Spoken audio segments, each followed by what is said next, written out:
Now, the hope in the book we've chosen here, uh, I'm going to try to say it, Habakkuk. I think you're getting closer.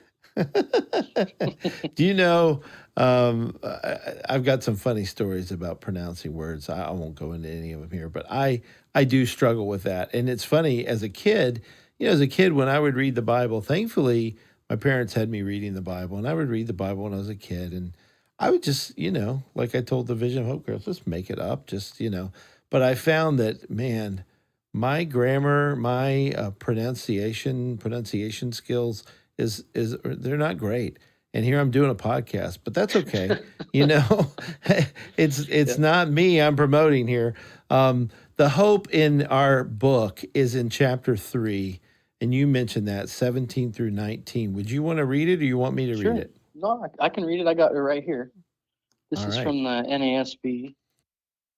Um, yeah, and Habakkuk, he starts off in this this letter here, um, seemingly hopeless or confused or distraught. That what's going to happen, and when is the Lord going to help? And then we see the Lord's response to him, that he is going to deal with sin. He has to judge unrighteousness. And then we see Habakkuk's heart change as he starts, most of chapter 3. He's starting to declare the things the Lord has done in his life and throughout time, not just his life, but throughout all time, that he's been faithful. And after declaring the character and the gracious, loving heart of our God, he comes to a conclusion in the end. And this is just a beautiful place and this is where our hope should lie.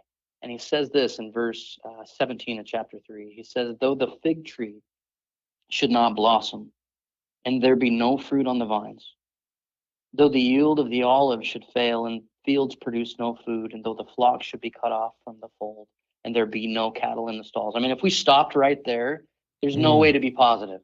It's like, though there's nothing, though we get nothing that we think we need, is really what mm, he's saying.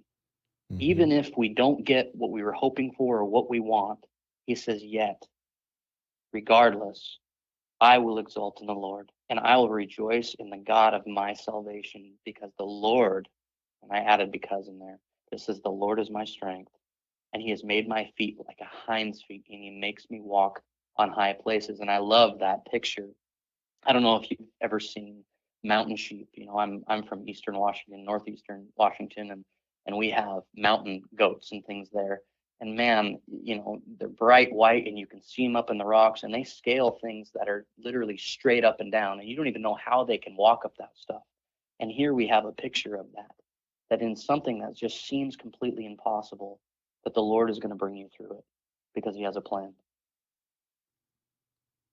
Yeah, I love the thought that I'm not worshiping God for what he gives me. I'm worshiping God for who he is.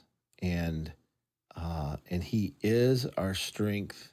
He is our source. He's our everything. Jesus is better, than anything else. And he makes us, our feet, like the deers or the mountain goats you're describing, to tread on the high places. Oh, what a picture! I mean, those guys don't. I've never seen one fall. I'm sure they have slipped and fallen a couple of times, but they are steady in very treacherous places. And like you said, it looks like there's no way but up, and somehow they get up there.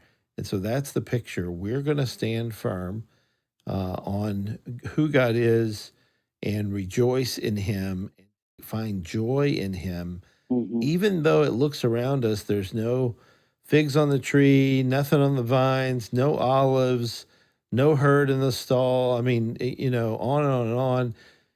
We can still find joy in the Lord because, eternal life is worth it.